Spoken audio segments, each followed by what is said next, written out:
নন্দঘাট ছাত্র সমাজ ইউটিউব চ্যানেলে আপনাদের স্বাগত জানাই। গতকাল আমরা বেরিয়ে পড়েছিলাম আলিপুরের দুয়ারের উদ্দেশ্যে। সেখানে আমাদের খেলা ছিল 8 দলীয় মহিলা ফুটবল টুর্নামেন্টের প্রথম ম্যাচ, যেখানে আমাদের প্রতিপক্ষ ছিল পাড়াহাট জলপাইগুড়ি। প্রথমে আমরা পাঞ্জিবোলা স্টেশন থেকে রওনা দিই পদাতিক এক্সপ্রেসে। সেখান থেকে আমরা চলে যাই আলিপুরদুয়ার। সেখানে আমাদের জন্য অপেক্ষা করছিল আমাদের সকলের প্রিয় তরুণরা, একজন লোকো পাইলট, যিনি সেই সময় একটি রেল ইঞ্জিন চালিয়ে সেখানেই দাঁড়িয়েছিল। আমাদের সঙ্গে দেখা করলেন এবং ফটোশুট করলেন, কিছু মূল্যবান কথা বললেন। তারপরে আমরা বেরিয়ে পড়লাম সেই ঘোষকাডাঙ্গা শহরে আদিবাসী উচ্চ বিদ্যালয়ের প্রাঙ্গণে, যেখানে আমাদের জন্য ম্যাচ আয়োজন করা হয়েছিল। স্টেশনে আমাদের জন্য গাড়ি পাঠানো হয়েছিল।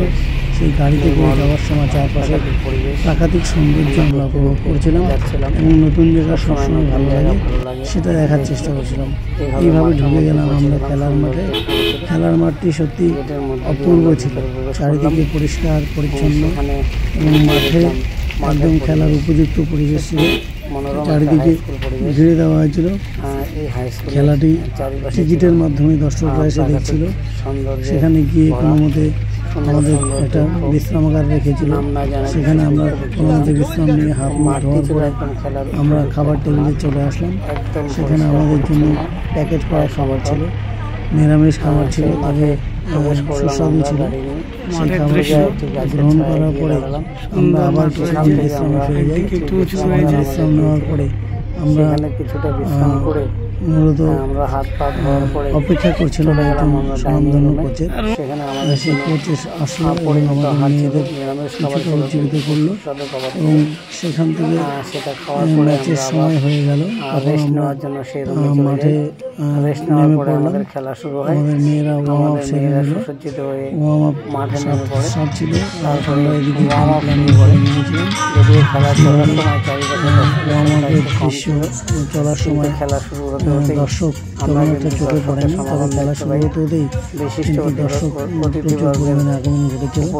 সেখানে বিশেষ অতিথি বর্গ জাতীয় পতাকা উত্তোলন, শান্তির প্রতীক পায়রা ছেড়ে দিয়ে খেলাটি শুভারম্ভ করেছিল এবং খেলা খুব ভালো চলছিল, খুবই আড্ডাআড্ডি চলছিল।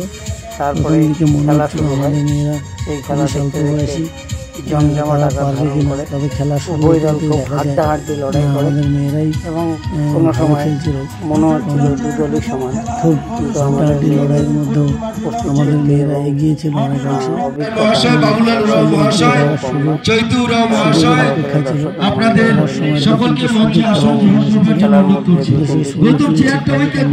করতে পারেনি, করে একটা সুযোগ এসেছিল আমাদের। সীতা বলটি দূর থেকে আলিপুরদুয়ারে খুব ভালো লেগেছে। জলপাইগুড়ি ভার্সেস নন্দঘাট আমাদের এই খেলায় খুশি হয়ে বিশেষ উপকৃত করেছে। খেলাধুলা, শরীরচর্চা, সাংস্কৃতিক নিয়োজিত থাকে।